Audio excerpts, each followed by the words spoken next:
सत्संगत जी, प्यार से कहना धन निरंकार जी। महाराष्ट्र समागम के इस अवसर पर जहाँ सभी सिर्फ महाराष्ट्र से नहीं देश विदेश के कोने कोने से आए और मन में भक्ति का भाव लेकर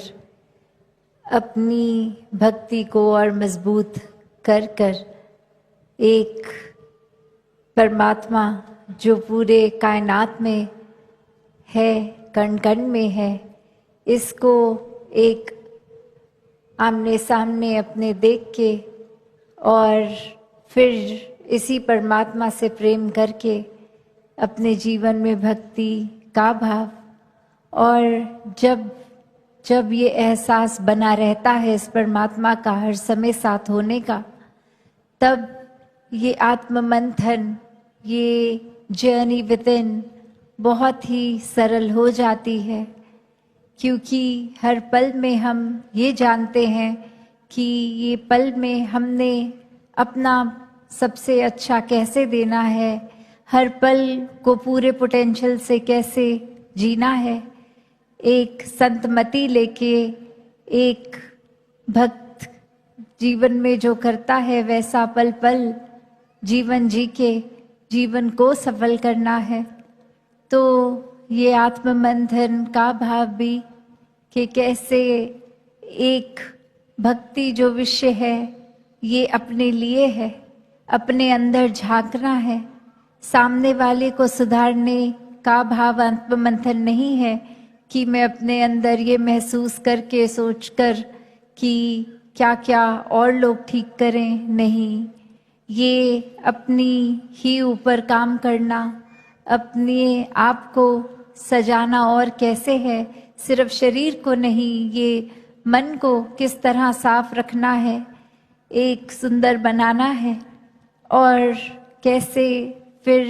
इंसानियत का रास्ता लेके बहुत ही सहज रूप में ये जीवन जीना है। कैसे संसार तो एक दूसरे की ही कमियां निकालने में हर समय लगा रहता है। जैसे कुछ समय पहले ऐसे भी एक कहानी आई जहां कुछ छोटे बच्चे आपस में एक गेम खेल रहे थे, और वो गेम में यही था कि ये आँख को 2 मिनट के लिए बंद करना है सभी बच्चों ने, और कैसे वो 2 मिनट के अंदर अंदर अभी शुरू होते ही पहले एक बच्चे की आवाज़ आती है कि ये सामने वाला बच्चा तो अपनी एक आँख खोल रहा है, और फिर एक और बच्चा कह रहा है नहीं, मैं तो पहले से देख रहा था, उस बच्चे से पहले तो आपने अपनी आँख खोल ली थी। तो ऐसे करते करते एक दूसरे के लिए ये हर कोई कहने लग गया, और वो अब 2 मिनट जैसे ही खत्म हुए तो जो आखिरी बच्चा था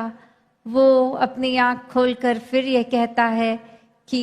चलो सबने खोल ली तो अब इसलिए मैंने भी खोल ली। तो पर 2 मिनट जब खत्म हुए तो सभी की आँख खुली हुई थी। तो बात यही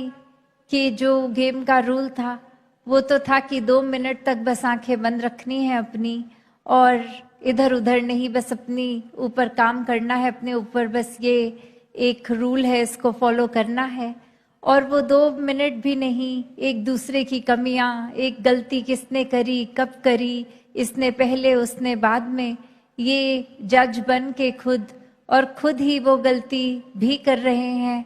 ऐसा ही कुछ इस संसार का भी रूप हो गया है कि हम हर किसी की बस एक कमी निकालने में तुले हैं। कैसे एक अक्सर सही जाते हुए भी बस दूसरे की कमी निकालने के चक्कर में खुद भी गलती कर बैठते हैं। और भक्तों ने तो कभी ऐसी शिक्षा दी ही नहीं, हमेशा कहा है कि खुद को ही एक गलतियां इतनी अनेक हैं हम में, अगर तो एक एक करके खुद को सही करें, और सामने वाला क्या कर रहा है उसकी परवाह ना करें। कोई कुछ अगर भाव में कठोर वचन बोल भी गया, कोई बात किसी ने ऐसी कह दी जो हमें अच्छी नहीं लगी, तो उसको भी कैसे आगे समझाना, उसको भी एक बहुत ही विनम्रता को अपनाते हुए, क्योंकि भक्त का दिल तो इतना ही एक कोमल रहता है कि हर किसी का दर्द महसूस करता है। ऐसे ही संतों ने युगों युगों से यही बात समझी कि ये जो ज्ञान उजियारा जीवन में आ गया है, ये परमात्मा के दर्शन जो हो गए हैं, ऐसा जीवन हरेक को मिले।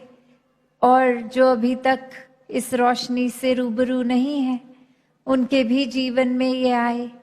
कभी भी किसी संत ने इसलिए नहीं परमात्मा को पहचानने की बात करी कि ऐसे घमंड की तरह खुद को दिखाएं कि मैं तो कितना ऊंचा हूं, मेरे जीवन में तो परमात्मा है, पर तुम्हारे नहीं, इसलिए तुम प्राप्त कर लो परमात्मा को। नहीं, कारण ये नहीं, कारण तो करुणा दया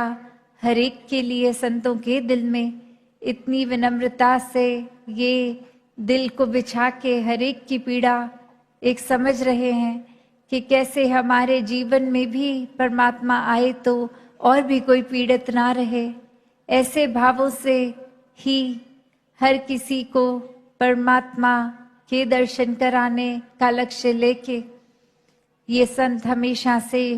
ही अपने जीवन को जीते गए हैं। सिर्फ बोलों से नहीं, एक अपने अंदर शब्दों का भी, एक सोच का भी जो सहारा बना, वो कर्म रूप में बहुत ही एक साक्षात भक्ति को दर्शाते हुए रहे। तो ऐसा ही जीवन हर किसी का हो सकता है। हर किसी को अपने जीवन में हर समय के लिए परमात्मा के एहसास में रहना कोई किताबी बात नहीं। संत पल पल ऐसा जीवन जी के दिखाते हैं कि हम चाहे कितने भी अपनी जिंदगी में बिजी हों, कोई भी काम कर रहे हों, परमात्मा का एहसास मन में बसाकर हर पल जीना वाकई ही बहुत ही ये इस रूप में जीवन को जिया जा सकता है, ये संभव है। परमात्मा की प्राप्ति भी ये इसी जीवन में जीते जी ही संभव है, और इसी के साथ हर पल फिर गुजारना वाकई ही बहुत एक स्मूथ हो जाता है। पल पल में एक खुद को करेक्ट करते हुए, सेल्फ करेक्शन मोड पे डाल के,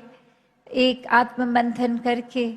कि कैसे हम अगर कुछ कर रहे हैं, क्या वो हमारे लिए या सामने वाले के लिए ठीक है। ठीक है तो करें, नहीं है तो वो उसी समय उसी पल में रोक कर अपने आप को वो चीज ना की जाए। ऐसे ही आध्यात्मिक पहलू में भी एक आत्म मंथन की जो बात आती है, वो कोई बुद्धि का विषय नहीं है। ये भक्ति को अपने अंदर और गहराई में डालने का विषय है कि ये सिर्फ दिमाग से सोचने की बात नहीं है, ये दिल से सोचना समझना जिसको कहते हैं, वो एक गहराई में जाने की बात है, अपने भीतर जाने की बात है। तो जहाँ हर कोई आज भी यही संदेश सत्संग के दौरान भी दे रहे थे कि कैसे ये संसार जो इस परमात्मा ने बहुत ही खूबसूरत बनाया है, हम अब इस संसार में आए हैं तो यही फर्ज है कि एक इंसानियत बनाकर इस संसार में रहें। ये एक ऊपरी रूप भी संसार का अगर ये है, इसको साफ किया जाए, गंद ना डाला जाए, एक कैसे वृक्ष लगाए जाएं, कैसे पोल्यूशन की बात जो आती है वो यही है कि वो अपने अंदर की मन की पोल्यूशन है या बाहर हवा में पोल्यूशन है, दोनों ही नुकसान का काम करते हैं। जब हम सांस लेते हैं तो फिर वो पोल्यूशन लंग्स का इश्यू, और अपने मन में अगर हम किसी के लिए नफरत पालते हैं तो वो भी पोल्यूशन फिर हमारे लिए बहुत ही नुकसान करती है। उस समय में शायद हमको नहीं लगता कि हम अगर किसी के प्रति ऐसी बुरी सोच बना रहे हैं तो इससे क्या ही हो जाएगा, 1 मिनट ही तो हमने किसी के बारे में कोई चुगली कर दी, कोई निंदा कर दी, कोई एक जेलस होकर कुछ ऐसी बात बोल दी, पर ये कब आदत बन जाती है, कब मन बार बार इसके ही एक आकर्षित होकर माया रूप ये बुराइयां भी, कैसे फिर हर पल में ही हम निराकार को तो भूलकर बुराइयों को ही अपना लेते हैं। तो इसीलिए संतों ने हमेशा से सावधान किया कि कैसे एक भी पल जीवन का हम अगर ऐसी चीजों में लगाएंगे तो वो पल हम परमात्मा के आनंद में हो सकते थे। उस पल से खुद को वंचित कर दिया और ऐसी चीज का सहारा लिया जो अपने लिए भी नुकसानदायी है, औरों के लिए भी है। तो यही बात बार बार संत समझा रहे हैं कि कुछ भी भाव मन में आए तो वो भी साफ कर लें, छटाई कर लें आत्म मंथन से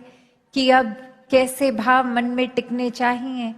क्योंकि ये नज़र तो पूरा दिन इतना कुछ देख रही है, तो भी क्या फिल्टर करना है, अपने अंदर डालना है, क्या बाहर देखते ही उसको छोड़ देना है। जैसे कहते भी हैं अक्सर कि किसी ने अगर कुछ ऐसा बोला जो पसंद नहीं आया, उसको भी पहली कोशिश यही करें कि जैसे एक कान से सुन के दूसरे से निकालें, मन के अंदर वो भीतर ना असर होने दें। वो असर होगा तो फिर दिल भी अपना दुखेगा, परेशानी भी होगी। और अगर ऐसा हो ही गया है, किसी की बात चुप भी गई, तो फिर भी हम अपना रिएक्शन क्या देते हैं। एक किसी को अगर गुस्सा आया किसी पल में, तो उस गुस्से को किस रूप में एक कंट्रोल करना है। वो एक जैसे आग का अक्सर उदाहरण देते हैं कि आग में इतनी तपश होती है,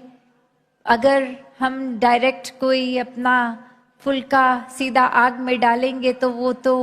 बनेगा नहीं, आग उसको भस्म कर देगी। पर वही एक तवे का रूप, जब हम आग पे तवा रख देते हैं और फिर उसके ऊपर रोटी रखते हैं, तो वो रोटी हमारे शरीर के लिए पौष्टिक बनती है, फायदेमंद रहती है। तो वही बात कि कैसे गुस्सा अगर आया भी, तो इससे पहले वो एक हर चीज को हमारे भस्म कर दे। हमें खुद उसका एक पॉजिटिव यूज लेना है, उसको सही तरीके से।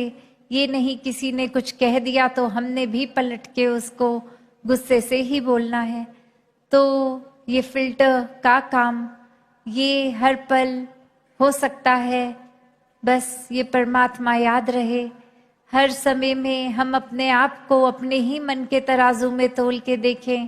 कि कौन सा हिस्सा भारी रखना है हमें, अपना अच्छाई का या बुराई का। किसी के चोट पहुंचाने से दर्द होने पे क्या हमें एक उस समय अपने आप पे काबू रखकर मन को शांत करके उस इंसान के लिए भी परमात्मा से ये अरदास करनी है कि ऐसे जानबूझ के वो औरों को चोट पहुंचाना बंद करे, या फिर हम यही सोच के बैठे कि उसने जितना दर्द दिया मैं अब आगे सामने से और ज्यादा दर्द दूं उस इंसान को। तो ये सब तो अपने ऊपर ही हर किसी के है। तभी ये इतना जोर आत्म मंथन के भाव पे कि जितना ज्यादा हम हर पल में एक सोचकर मन से, एक ये देखकर कि क्या बात सही है क्या नहीं, उसके हिसाब से जब अपने मन की धारणा बनाएंगे तो वही हमारे एक्शंस बनेंगे, वही व्यवहार बनेगा। तो भक्ति को हर कोई हर पल में अपने शामिल करते हुए ये आईना, ये शीशा अपने सामने ही रखना है और खुद को ही देखना है, खुद को ही एक ठीक करते हुए अपने जीवन को जीते जाना है। तो आज भी सुबह जब आए और ये दोपहर के समय में ये एक झांकिया रूप भी, स्वागत रूप भी, और उसमें भी हर एस्पेक्ट बहुत ही सुंदरता से महापुरुषों ने ये टच किया कि कोई अगर झांकी आए वो एक सोशल मैसेज के साथ, या फिर एक आत्मा भक्ति में वो नृत्य रूप करते हुए, कहीं और कला का सहारा लेते हुए, तो वो भी भक्ति के ही पहलू जीवन में किस तरह तरह तरह अलग एस्पेक्ट्स में। तो वो भी भाव जहाँ देखिए, और अब सत्संग में भी और आने वाले दिनों में भी ये बहुत ही सुंदर भाव संतों के सुनने को मिलेंगे। तो दातार कृपा करे कि ये एक जो संतों का संग मिला है, ये सत्संग मिली है, इसको कभी भी हल्के में ना लें कि हाँ हर हफ्ते अगर हम अपने भवनों पे भी होते हैं, घरों में होते हैं, तो भी ऐसी सोच ना आए कि चलो आज तो थक गए हैं, आज सत्संग छोड़ देते हैं, फिर 2-4 दिनों बाद सत्संग तो होनी ही है या हर सुबह होनी ही है, कभी और चले जाएंगे। तो ये हमें भी पता नहीं लगने देगी ये दुनिया की माया की आज थकावट बहाना बना लिया तो कल ट्रैफिक को बना लेंगे, परसों कुछ और धीरे धीरे खुद को ही सत्संग से भी दूर कर लेंगे। तो बात वही कि जिनको तो वाकई ही एक लगन है, प्रेम है इस परमात्मा से, वो अपने टाइम को इतनी बखूबी मैनेज भी कर लेते हैं कि सेवा, सुमिरन, सत्संग हर चीज के लिए ये दिल से समय निकलता है। सिर्फ समय निकलता ही नहीं, ये मन भागता है फिर सत्संग की ओर। ये पल पल में एक सुमिरन करने के बहाने ढूंढता है मन। तो वो ऐसा ही जीवन हर कोई जिए जहाँ निराकार ही प्रायोरिटी हो और सभी संतों की सिखलाई को अपना के सेवा, सुमिरन, सत्संग करते हुए जीवन को भक्ति भरा बना ले। सात संगत जी, धन निरंकार जी।